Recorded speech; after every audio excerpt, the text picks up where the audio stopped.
If other people are the cause of your problems, you would have to hire a psychiatrist for the rest of the world in order for you to get better. And it was funny, and it was so true, because the problem lies within. I am actually responsible. I was, and I still am responsible.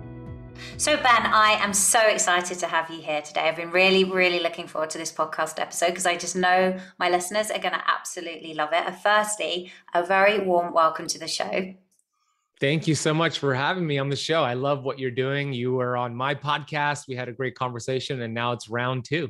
It is round two, and I loved it. Thank you for having me on the show. That was awesome. So why don't we get started? The book, obviously your book, which is an incredible book, is called Keto Flex. And it helps you reduce inflammation, burn fat, reboot your metabolism, which is basically what I think everyone wants to do, especially at this time of year. But in general, it's one of the biggest things, or the three biggest things you can do for longevity. Can you describe, first of all, what is Keto Flex?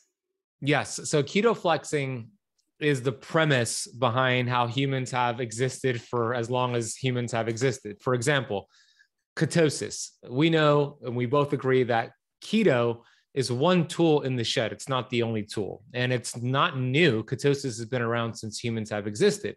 Every single one of our ancestors did keto because their environment forced them into periods of time where there was no food, so they had to fast.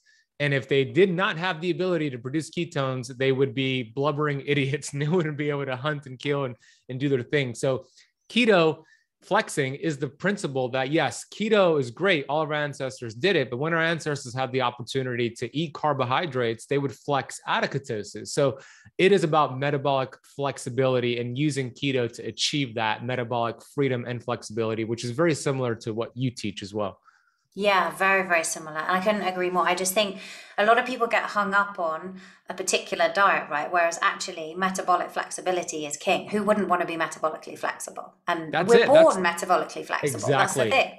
We're born into ketosis too. I mean, breast milk has saturated fat and cholesterol. It's a new problem that we have where somebody is now sticking with the same diet long term. And of course, we see it in keto, but it's also veganism and other diets out there, carnivore.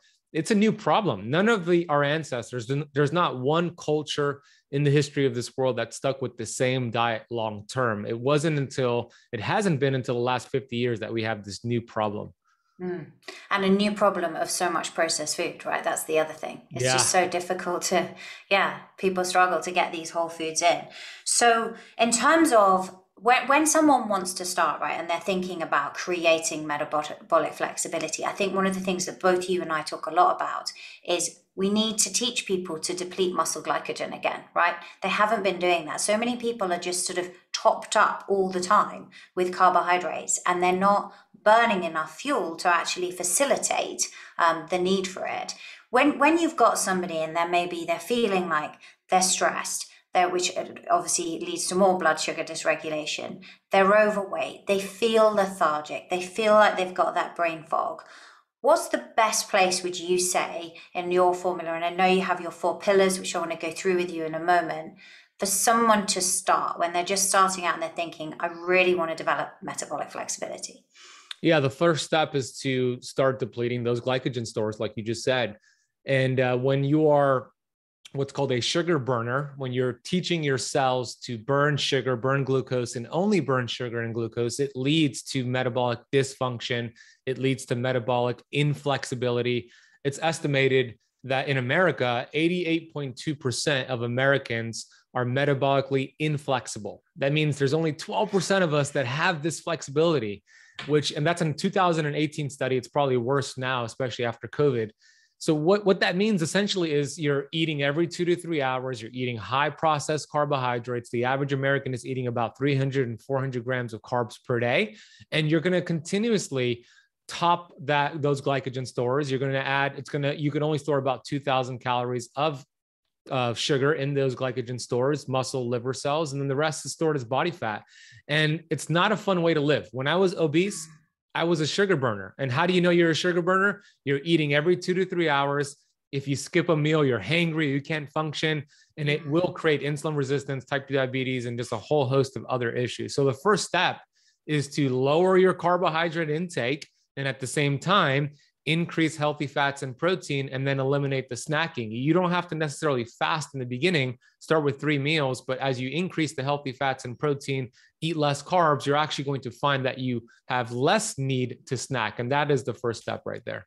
Yeah, that's a great first step. I see that, do you know, I see that a lot with guys actually and I think you had problems, didn't you, in childhood, but I find that with a lot of men, actually, often as teenagers, like I look at my 2 teenage boys, 13 and 14, they have an incredible capacity to eat. And I think sometimes what happens is you fast forward 10 years and now you have a 23, 24-year-old guy who thinks he can eat like he did at 13, 14, but you're not growing anymore and you just don't, and you're not doing the same amount of sport and you just don't have the need for that much glucose and carbohydrates. I think that's the thing. And we have to adjust and realize that we don't need it, but we do need healthy fats for our brain. We do need protein that we can break down into amino acids. It's as you say, like we've got to change our diet, right? Especially as we go through different decades, our needs are going to be very, very different. Your story is incredible because you were obese. So you have come on that journey. Tell me about like that, because I know your father was very sick as well, and that was a huge wake-up call. Can you just share so the audience can kind of connect with that? Because you've been through a lot, and it's amazing that you're so fit and healthy now to come on that journey.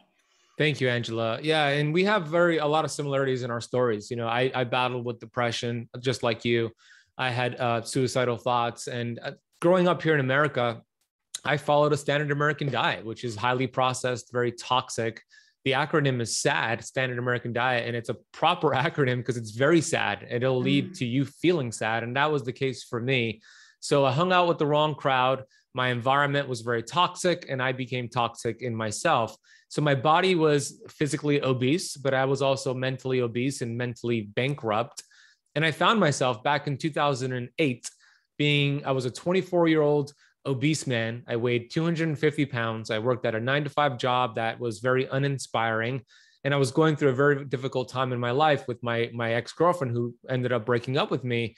And I was depressed. I was rock bottom. I was actually looking for ways to end my life because I was tired of hurting every day, waking up and crying. And it was a vicious cycle for several months where I would think about suicide.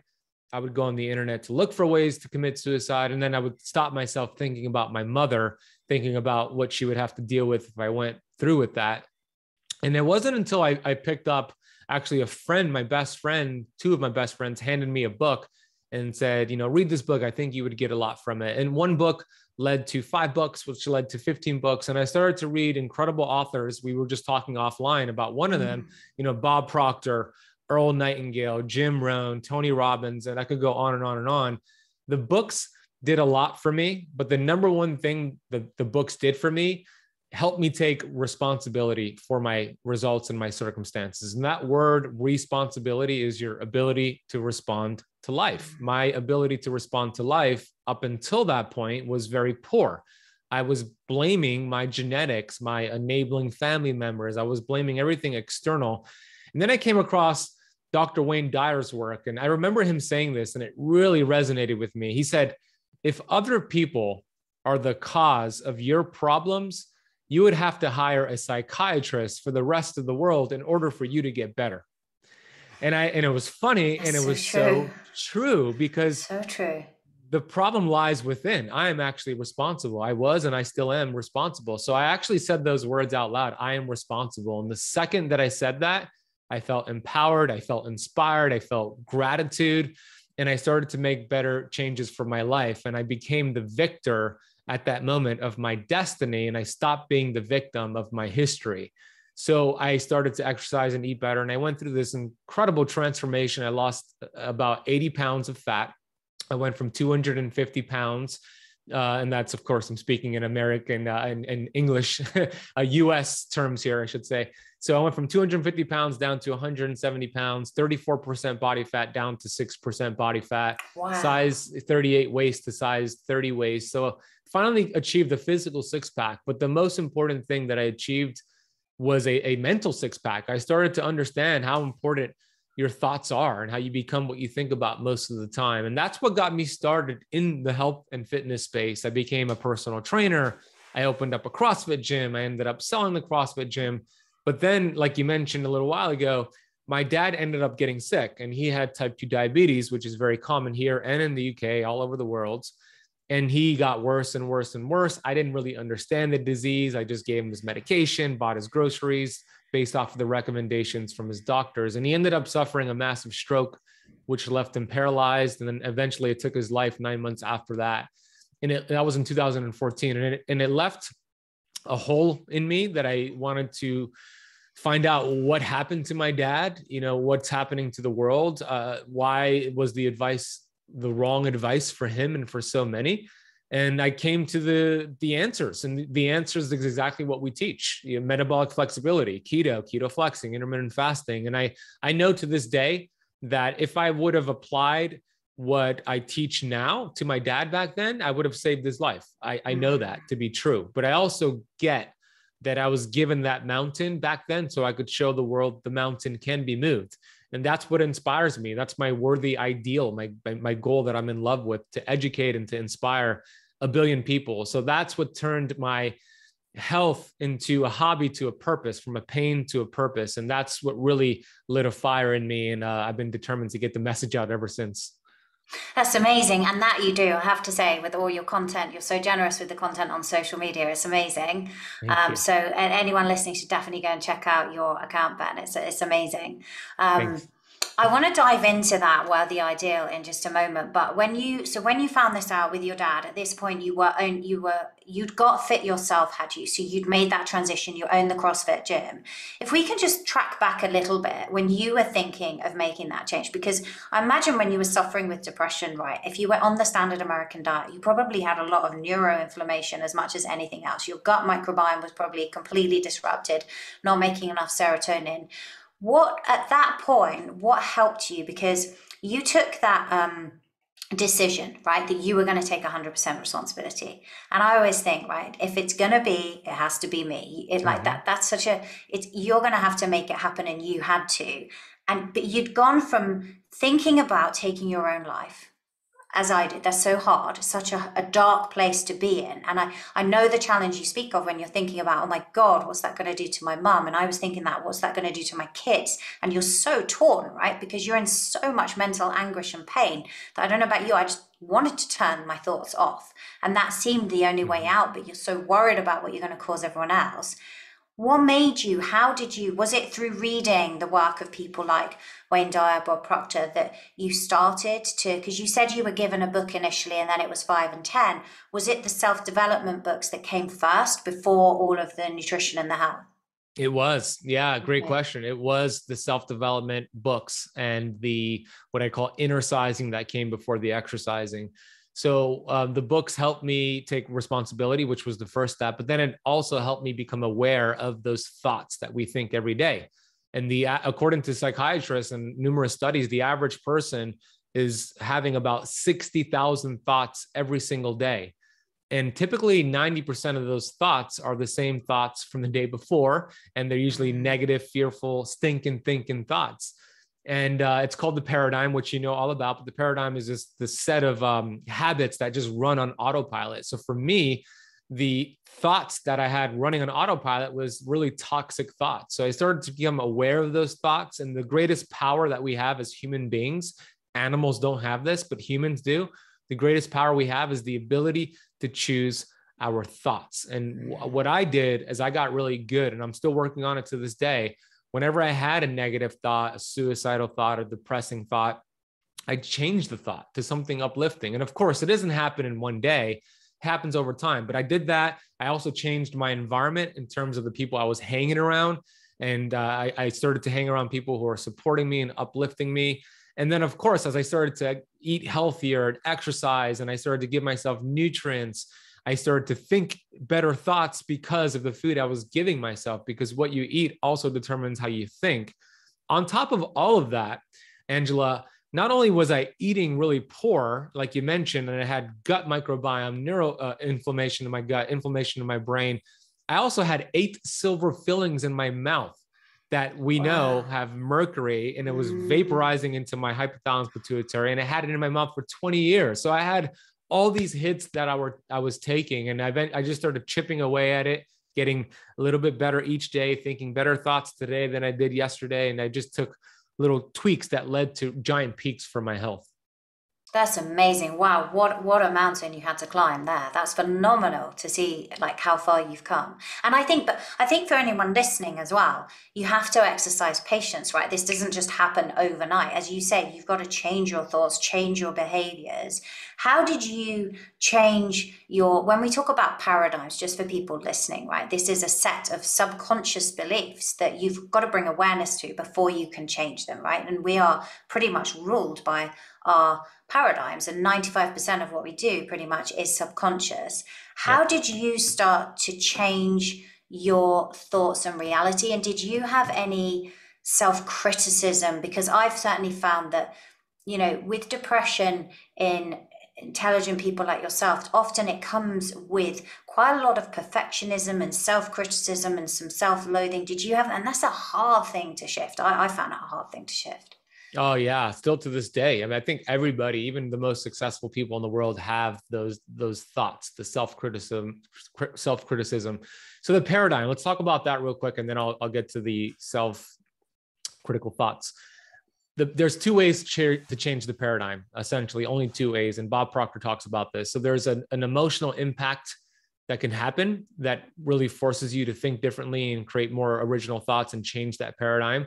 That's one way. That's not the ideal way because you have to go through a lot of pain and anguish. The example that Bob Proctor gives for that is 9/11, right? September 11th, 2001 in America. For a lot of people who lived in New York or knew somebody who was working at the towers, that was an emotional impact which changed their paradigm. And that is a very tough way to change a paradigm. So that was part of how I changed my paradigm, because the emotional impact for me was depression and suicide, et cetera. But the better way to change your paradigm is just the constant repetitive practice of changing the paradigm. So how you do that, right? You start to become aware of your thoughts. And like I mentioned, start choosing better thoughts, but it's really tricky because it's the thoughts you're thinking when you're brushing your teeth, you're washing dishes, you're walking your dog. Like, start becoming aware of what you're thinking at that moment, especially right when you wake up in the morning and right when you go to bed. That's when the subconscious mind is highly impressionable. So get really strategic on what you're feeding your subconscious mind and conscious mind right before bed and when you wake up in the morning. And I'm very strategic with that. And those critical thoughts that come in have really nothing to do with your potential and who you are. They're all just conditioning. And I'm going to mention Bob Proctor again, but he shared a story that ties so closely to this conditioning. And I'm going to share it right now. It's a really quick story. It's about a baby elephant in Africa. And this baby elephant was born into the world.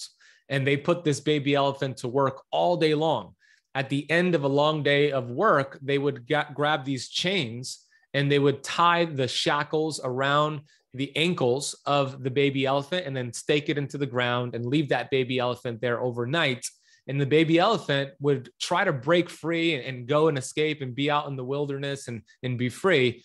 But it was just a baby elephant. It didn't have enough strength. So they did this every night for weeks and months. And eventually the baby elephant just stopped trying to run away.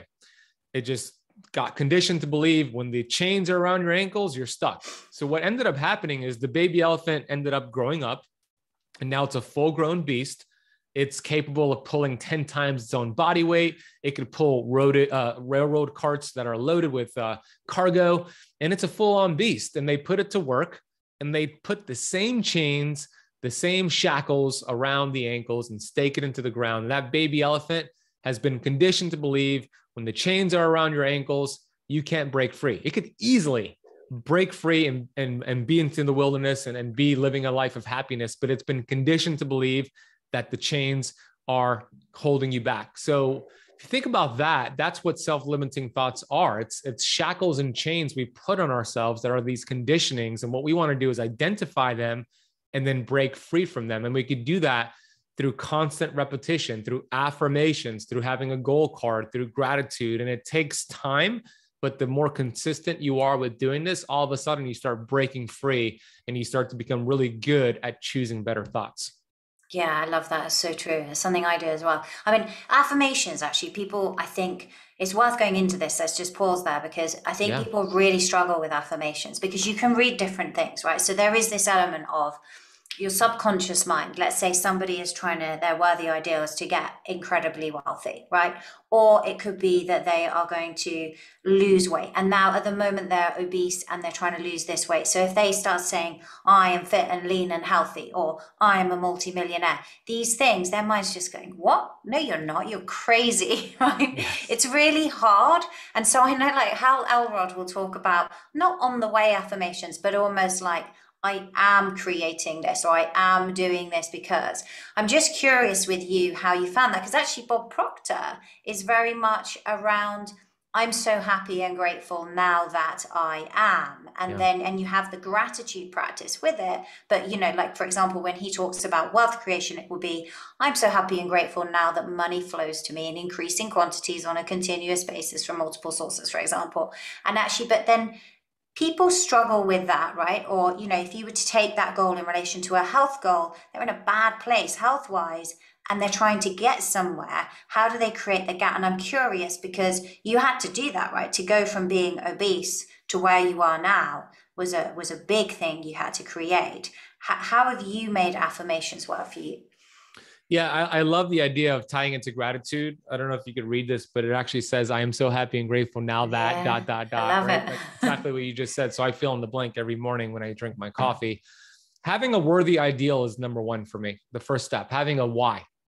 Like in the beginning, when I was going through my transformation, my why sounds superficial now, but my why was actually to lose all that weight so I could show the girlfriend who broke up with me that look what you lost, right? So I kept reminding myself of that. And whatever your why is, keep your why in front of you. And when the why is strong, the hows become easier, not easy, but easier. So why reasons come before results. Once you determine your why and you wrote it down, you have it in front of you, you're reminding yourself, then that's where the affirmations and the gratitude come into play. A lot of people, some people, they will poo-poo affirmations saying, that's woo-woo, you know, it's a whole bunch of nonsense. That doesn't work. But I got to tell you, it's worked for me. And if you want the science behind how this works with gratitude and affirmation, there's a part of the brain called the reticular activation system, the RAS. Whatever you feed the RAS, you're going to see more of. Perfect example. Let's say you want to buy a new car and it's a red Tesla that you're looking online and you found a dealership that has this beautiful red Tesla. So you go drive to the dealership and you end up purchasing this beautiful red Tesla that you've been researching for weeks. You drive off the lot with your red Tesla and you notice when you're driving on the highway, you're driving home, a red Tesla exactly like yours just drove right past you. And you think, oh, that's a coincidence. And you just laugh it off. And then you're at a red light and you see another red Tesla right by you. And you're thinking, now that's a coincidence again. And then for weeks, you just see red Teslas everywhere. Now, did everybody buy a red Tesla because you just bought one? No, the red Teslas were always there, but now you've activated the RAS to see it. Meaning when you start feeding your RAS gratitude and goals and your why, you're going to see more opportunities than you see obstacles. And it starts to really reprogram that paradigm, reprogram your brain. So I love tying it to gratitude because I believe what you appreciate with gratitude begins to appreciate. And having it in that present tense, instead of saying, I will lose the weight, I will do that, like you said, to say, I am so happy and grateful now that, like it's already done, or I am already doing this. So putting in the present tense. So for me, I do that with my thoughts. I do it when I'm walking my dog in the morning. I'm not listening to music. I'm not listening to an audiobook. I'm actually just saying affirmations in my head with the I am statements. And the more you do it, the more you're feeding your RAS, and then you'll see all these opportunities come to you. And that's the way it works. So you do, okay, so you do it in the present tense of the future reality you want to create. Correct. So I am fit and healthy or whatever. So I am 6% body fat, or I am reaching 1 billion people, right? Exactly. Yeah. I'm so happy and grateful now that my work with Keto Kamp has educated and inspired 1 billion people, right? Exactly like that. Yeah. Amazing. And as you say, you reprogram, and it is so powerful. I always tell people about the RAS because it's the most powerful thing you can do. And when you start to understand that, and I always say, I think as well, I was having this conversation, funnily enough, with my daughter because she swims for a swim club and they were moving her up, right? But she was in between and they were waiting for a space. So she was doing half the sessions in her older group that was easier, and then half the sessions in the new group she's going into. So those new sessions felt so hard. And she was kind of in that middle place because it's kind of like, well, the other one's easier. I think I'm going to go to those sessions. And it's like, no, because you can't get better. And I was saying to her how all seeds start in the dark, right? You don't see nothing, you don't see anything for ages, but you're putting in the effort and nothing's showing and nothing's showing. And it can feel like that when you're trying to change your body composition or you're trying to increase your wealth. For a long time, it's like, I'm just putting in all this effort and there's nothing there. And then suddenly it clicks and it's like you're fitter, leaner, stronger, healthier. And it's all just kind of coming together. And you just have to believe. And I think that's the thing that really Bob Proctor, Tony Roth, they all, if you, I think it wasn't it, Henry Ford said, if you think you can or you think you can't, you're right. And that it's that belief, because if you believe you can't do it, you'll never do it ever.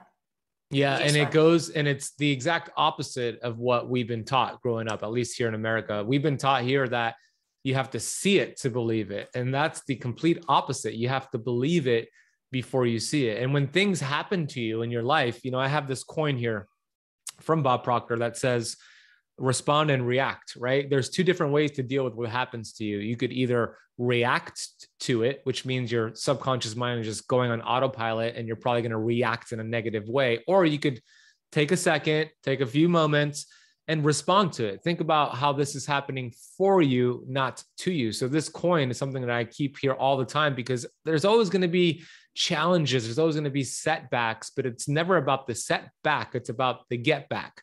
So look at that and what you learn from that, and always respond instead of reacting to things that come your way. Yeah, I love that. I love that. And in the morning when you wake up, like you obviously have, you were talking about the beginning of the day, the end of the day, right? This is where you can really prime your state.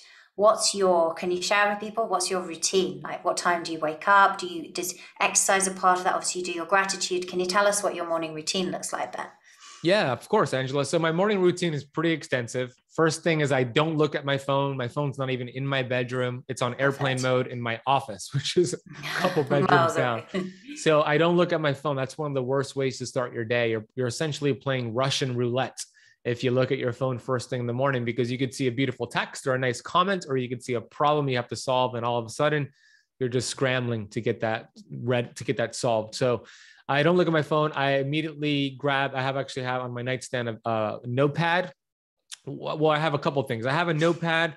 I have a little bit of an index card with an affirmation. So the first thing I do is read the affirmation. The affirmation that I read is, I'm so happy and grateful for all the joy, abundance, and love that finds me today. I'm open, I'm ready, I receive. So I read that.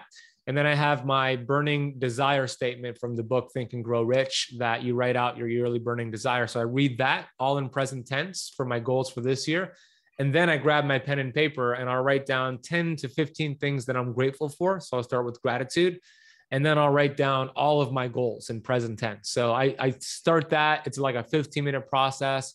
Then I take my dog out here as the sun's coming up. I'm getting that circadian rhythm synced with my hormones. And I'm doing walking affirmations where I'm saying all these things now in my head as I walk my dog with Mother Nature.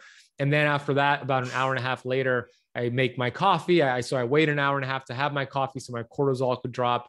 And then I start my day. I go into my office. So it takes about 2 hours or so. And while I'm making my coffee, by the way, I'm listening now to an audiobook, typically Bob Proctor or Wayne Dyer. And then I'll start my day. Exercise comes usually midday for me, like around 11 a.m. or noon. And I usually do that in a fasted state. But for the morning routine, I protect that. And I make sure, and I wake up usually around 6:30. And it's really constant for me. As long as I'm not traveling, that's going to be my routine. That's brilliant. I love it. It's a similar thing that I do, actually. I get up and do my gratitude first thing. But I meditate actually before I do it. That's one of the very, very first things I do is, do you have a meditation practice? I don't necessarily have one unless it's like a walking meditation, but no, I don't. I've done some Joe Dispenza guided meditation, but I don't have a consistent practice for it now. Yeah, yeah. I've done the Joe Dispenza ones as well. I like them. And I've also practiced, I love Vedic meditation, where you kind of like using your senses and then sitting in silence, and you have it's mantra based. It's very, very good for kind of then like leading into visualization and manifestation. I love it. It's awesome. Yeah, yeah. It's a really good segue into it. So, going back then, so you talk about there with circadian rhythm. I think that's such an important thing for people to get. It is, at the moment, it's something I find, because I'm quite an early riser in the UK here, it's hard. So I tend to go out later in the day, because here right now it's dark until 8 o'clock in the morning. So when you're up at 5, it's a long time up, right, without light. So I use my red light or my sauna. But I'm just curious, like you talk about the pillars in the book, right? So we talk about adapting first. And you were saying at the beginning, one of the things is to deplete muscle glycogen, just going back to the health goals here. And you want to become more fat adapted. But then part of your process, I believe, involves actually eating more of a carnivore style diet. Can you just explain for those listening the process, and then they can go read more about it in your book, of how they can become more fat adapted and eventually get to that flex zone? Yeah. So the 4 pillars are adapt, meaning fat adaptation. Fast was the second pillar. So intermittent fasting strategies. Phase is the third pillar, where you phase out all anti-nutrients and carbs and do carnivore. And that gets you to flex. So the goal is to get through those first 3 pillars. It takes you about 8 to 12 weeks. At that point, you have been in ketosis for 8 to 12 weeks, and you're now what's considered keto adapted, which is different than fat adapted. And that's when you get your results for keto, and it goes to another level. The mitochondria are now really efficient at using ketones, the mitochondria in your brain and body, et cetera. So it really accelerates your results. And then we start flexing. But the reason I threw in carnivore, because my 4 pillars has evolved over the years. It used to be called phase, but it was just really low carb. It wasn't necessarily carnivore. But over the last couple of years, I started to really get fascinated with carnivore. And I actually did a couple of experiments myself, where I did 40 days, did a whole bunch of lab work, and it transformed my health. And then I started teaching it to my Keto Kamp Academy students, and they got amazing results. So I decided to take that 3rd pillar and change it into a carnivore pillar. And there's 4 different levels, depending on how strict you want to do it. But the reason I love it, it's essentially an elimination diet. You take away all of these anti-nutrients, these oxalates and phytates and lectins, et cetera, that, let's face it, are affecting most people, because most people have leaky gut. And you eliminate that, and all of a sudden it starts to, your body starts to repair its digestive system. You're able to absorb the protein and fat from the products you're eating. And then you could start bringing them back in slowly to identify which carbohydrates or vegetables actually affect you in a negative way or actually work for you. So I love that. And it's a 30 to 60 day carnivore approach. I don't think it needs to be longer than that, unless you have like some severe autoimmune going on. And then you graduate and you could enter that flex pillar. And the flex pillar is designed differently depending on if you're a woman who's a woman who has a menstrual cycle versus a postmenopausal woman versus a guy. So that's in a nutshell, the 4 pillars. And it should take you 8 to 12 weeks before you start flexing. Yeah. Which is actually a very short period of time in the grand scheme of things. Yeah. That's amazing to get that result and really enhance your mitochondria in that way. Yeah. And let's talk about the differences then in the approach, the flex approach between men and women, because I think this is important. And I think that for a lot of people, like women often find this, right, that they try a ketogenic diet and actually they're not getting the same results as their partner if he's a man, and he is getting results, and it can interfere with women's hormones, and it needs to be done correctly. Can you just elaborate a little bit more on that for listeners? So important. That happens all the time. I know you see it too. Men will get faster results, especially weight loss results versus women. So yeah, men and women have the same hormones, but we have different fluctuations in those hormones. So I love the way that Dr. Stephanie Estima explains a cycling women's hormones, and she compares it to a man's hormone. So she says that women who have a menstrual cycle have of course we know, a 28-day hormone pattern, but that she compares them to the moon, right? The moon, full moon every 28 days or so. Men are more like the sun. The sun comes up, goes back down within 24 hours. So we have more of a faster recycling of our hormones. So men could be more aggressive with intermittent fasting, with keto. We're going to get faster results because we typically have higher testosterone, and testosterone is a fat burning hormone. Women need to practice keto and fasting differently than men. And then also cycling women should practice it differently than postmenopausal women. So once you get to that flex point, if let's say you have a menstrual cycle and you want to start flexing, in the book Keto Flex, I have a 4-week protocol. So a week by week breakdown on how to do it according to your cycle. The most important week that I'll share here is that week leading up to your bleed week, your period. That is the week you want to build progesterone. And that hormone progesterone, as you know, Angela, is a very important hormone. It helps you feel calm. It helps keep estrogen in check.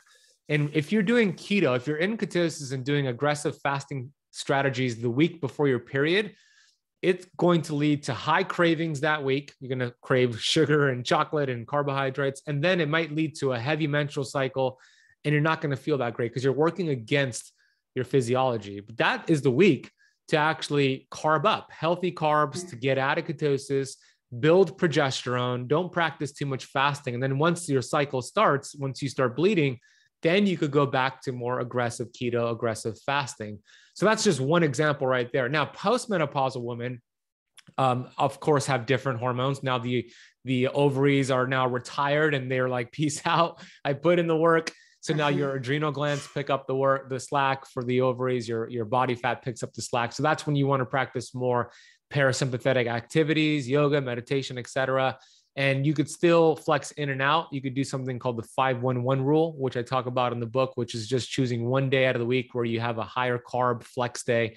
So those are just a couple of examples right there, but you want to make sure for those listening that you do it according to your physiology and your unique needs and goals, and don't do it the same way as your husband or your male friend. It needs to be different. It really does. Yeah. It's so important. I'm so glad you make that point because so many people do not distinguish, and it's such an important point. And I say, I've seen women kind of go into early menopause and come back up because they've just gone so strict with keto initially. They're losing their hair, their thyroid is slowing down. It happens all the time. Exactly. Yeah. And then they're getting cold hands and feet, their metabolism's shafted.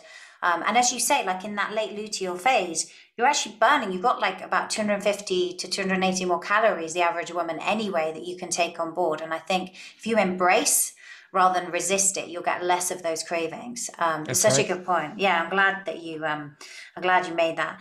And then the last thing I just wanted you to touch on, actually, because it's interesting for people, is you talk about zombie cells and the concept of cellular senescence. And I think this is an important part because any longevity strategy has to address autophagy, and intermittent fasting is one way of doing that. Can you just sort of explain a bit, and then people can read more about it in your book? Absolutely. Yeah. And that's the number one thing we want to pay attention to, especially when you hear about people getting really sick from COVID or potentially dying from COVID.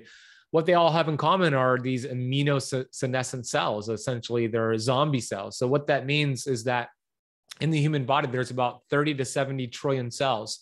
And out of those trillions of cells, about 70 billion of them, it's estimated, need to be recycled and regenerated every single day. How do you do that? Well, autophagy is one of the ways to do that. It's one of the best ways to do that. And fasting is one of the best ways to activate autophagy. So the analogy I give for autophagy is a refrigerator, right? You open up your refrigerator and you have all of these groceries inside of your fridge. You have the milk, the cheese, the butter, the produce. Every grocery has an expiration date. What would happen if you let every single grocery inside of your refrigerator expire, but instead of throwing the expired groceries into the trash, you kind of just shove them towards the back of the fridge and buy new groceries and close that door? It's going to be nasty. There's going to be disease, mold. There's going to be bacteria. So disease will manifest in that environment. The human body is like that refrigerator. We have cells, proteins, we have mitochondria that all have expiration dates on them. And if you're not taking the time to activate autophagy and clean out the refrigerator, clean out your cells and get rid of these zombie cells, it will lead to disease. That's why there's an amazing oncologist from Boston College, Dr. Thomas Seyfried.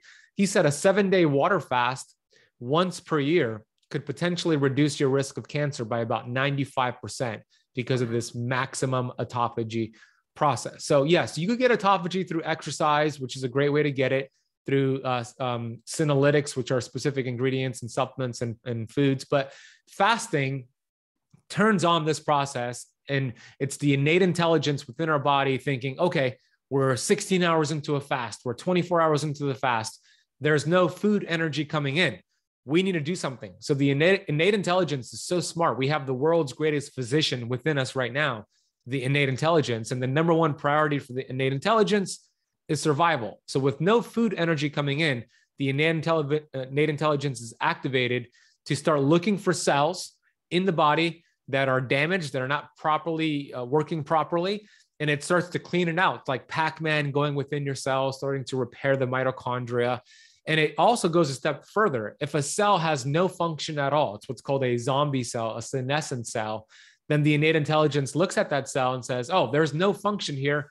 We need to get rid of this cell altogether. So it sends a signal for apoptosis, which is programmed cell death, cell suicide, and it destroys the cell. And then it goes another step and produces a stem cell, which is a new baby cell, a fresh cell that could be used for your eyeballs, your brain, your liver. The body will use it wherever it needs. And all of this is happening during a fast. It's like you having 2 weeks off from work because you're going through the holidays. And now you have all this time on your hands and you go into your garage that's a mess and you start cleaning out the garage. This is what happens when you stop eating. You take all this energy away from being used for digestion and you start cleaning out your cells, like you clean out your garage because you have extra time in your hands. So that's why one of the many reasons why I love fasting and fasting strategies, because of this process called autophagy.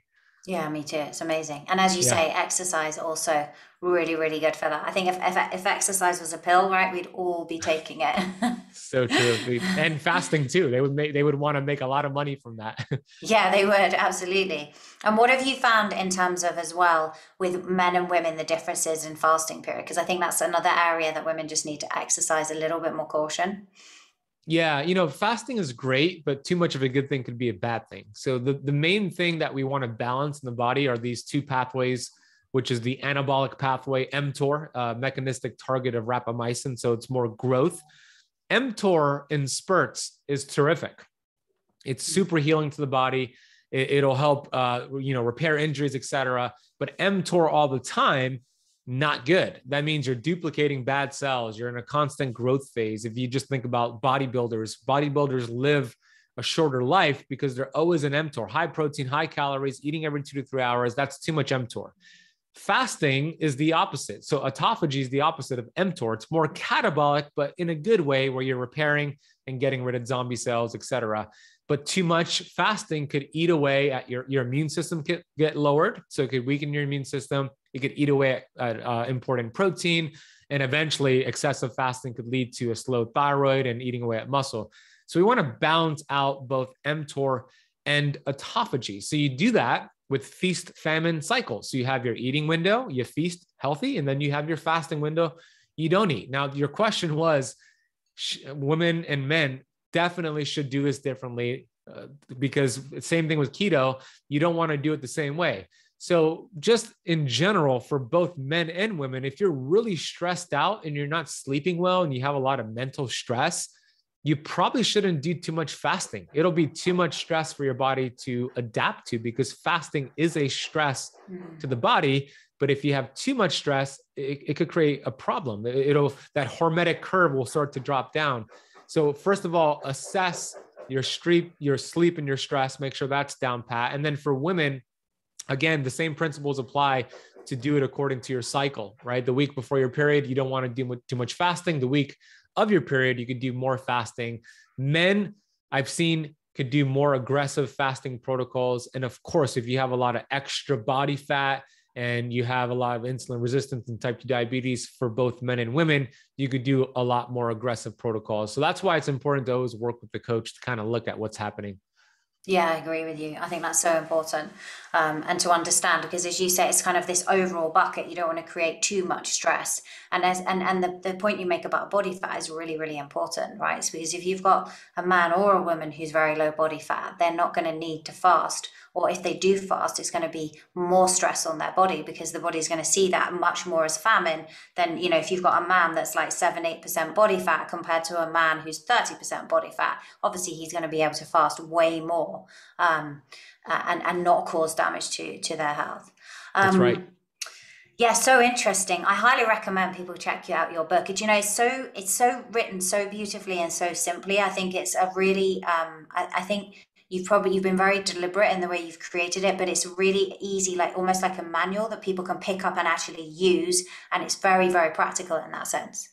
Thank you. That was the goal, to get the science in there. There are several references, but not to make it like a scientific sort of book where it just goes over people's heads. So I wanted to give them the basic premise, and the book outlines, and thank you for saying that. The book outlines 3 steps to healing the body. Identify the interference, number 1, remove the interference, number 2, and number 3, allow your amazing body to heal. So I relate how to do that with keto and fasting and carnivore. There's also a chapter on sleep there, even though it's a keto book. I couldn't resist. I had to put a chapter on sleep. So we did write it in a way that we could get the science, but give it to you in bite-sized nuggets. That's very practical. Yeah, it's brilliant. And people can, I mean, you reference the studies as well if people want to go and look at that, but it's very easy to use. And so in terms of your week, what's your routine like in terms of your fasting? I know you're saying you exercise around 11 in the morning. Did you say in a fasted state? And do you obviously had a CrossFit gym originally. How do you mix up your exercise now? Do you have a kind of protocol that you use for longevity across the week? Yeah, I did too much exercise, and when I had my CrossFit gym, I was overtraining for sure. So I learned from that. So what I typically do, like my schedule, most days I do like a 18-6 sort of intermittent fasting schedule. So 18 hours in a fasted state. I do have coffee and some water and electrolytes in that fasted state. And then I have like a 6 to 8 hour eating window, typically 2 big meals, focused a lot on protein. Protein is very important, and then fat, and then carbs. In terms of like keto, I would say 80% of the time I'm in ketosis, and 20% of the time I'm out. That could be a day-to-day thing. It could be a weekend thing. I kind of just go by feel with that. But again, I've done the work to have this metabolic flexibility and freedom. It's something that you need to earn the badge to do. So first put in the work and develop that metabolism to do this. And I love to fast and train at the same time. You're a big fan of that too, I believe, Yeah, right? I do. I much prefer exercise in a fasted state, actually.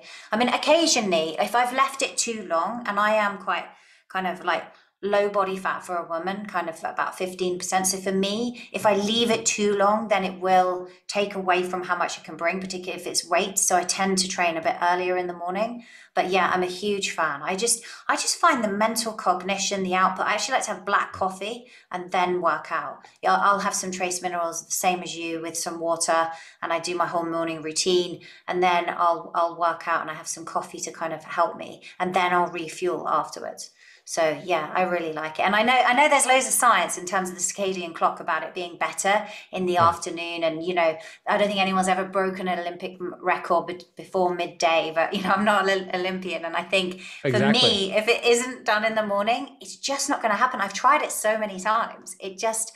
Occasionally I might work out in the afternoon, but it's much less likely I'll make that workout if I leave it. That's great. You got to know yourself. If you know that if you do it in the morning, you're going to get it done, then that's the best schedule for you. And if you find that in the afternoon, when you schedule it, things get in the way, that's not the best schedule for you. So I think that's great. To your point, you don't want to be an Olympic athlete. You want to be healthy and have longevity. So that is important. So for me, like a late morning, midday works better for my schedule. And I typically do it fasted. Sometimes, let's say if I do cardio, let's say if I play basketball or just do some sprints or some cardio, I will probably remain fasted after the workout. But if I did a heavy training session, then I would typically break the fast afterwards, either with some aminos or with like a carnivore type of heavy protein and fat sort of meal. Yeah. Yeah, that's ideal. And then just to close then, when you close out your day, you said that you're most susceptible, your thoughts and things before you go to bed, when you wake up in the morning. What does your evening routine look like? Do you have a kind of certain time that you always power down from work? Do you have a certain routine in the evening, a certain bedtime routine? Yeah, I do. I don't watch the news, first and foremost. That's always a good thing. Yeah. I don't watch the news. Yeah. I mean, watching the news, especially before bed, one of the worst things you can do for your health. You never want to watch the news in general, but before bed. And I grew up with my mom always putting the news on before bed in the morning, and it was just so toxic. So what I do is I'll hang out with my fiance. We'll watch something on Netflix, something that's funny, get oxytocin going. Or I like to watch sports. So if there's like a basketball game or a football, like American football game, I'll watch that. But I'm really diligent with going to bed at the same time and waking up at the same time. So my bedtime is usually between 9:30 and 10. I'll get to bed, and my routine is I do gratitude before bed, and I'll write down my goals. It's not as long and as extensive as the morning routine, but I'll make sure I get that in. And then I go to bed, fall asleep around 10 p.m. and wake up around 6:30. So I get, I'm in bed for about 8.5 hours, but I probably get like 7.5 to 8 hours of total sleep each night with a good amount of REM and deep sleep. And that's usually my protocol unless I'm traveling. Yeah, that's awesome. I love that. Such a good way to close out the day. Amazing. Yeah. Well, thank you so much. We will link to everything you've been talking about, but where can people find you? The book is Keto Flex. It's available in all like Amazon bookstores. Where can people find you? Your social media is, your Instagram is incredible, but please link and share with the listeners where they can come and find you, Ben. Yeah, thank you, Angela. It's been such an honor being on your show. I love what you're doing. Your podcast is great. Your work is great. Angela was on my Keto Kamp podcast. So if you want to go listen to my podcast, you might want to start with that episode. It was from last month. So it's the Keto Kamp podcast, available on all podcast platforms, Kamp with the K. And if you just go to benazadi.com, it has all of my social. It has where you can find Keto Flex. There's a free keto guide there. So benazadi.com will probably be the best place to find everything that you're looking for. I'd love to connect with your audience. Oh, amazing. Thank you for sharing all that. As I say, we'll put it in the show notes, and they can definitely go out and check out the episode I did with Ben. That was wonderful to be on your show as well. I really, really enjoyed it. And it's been great to have you here today. Thanks so much for sharing your time and all your wisdom. It was a pleasure. I always enjoy speaking with you. Thank you, Angela. Thank you.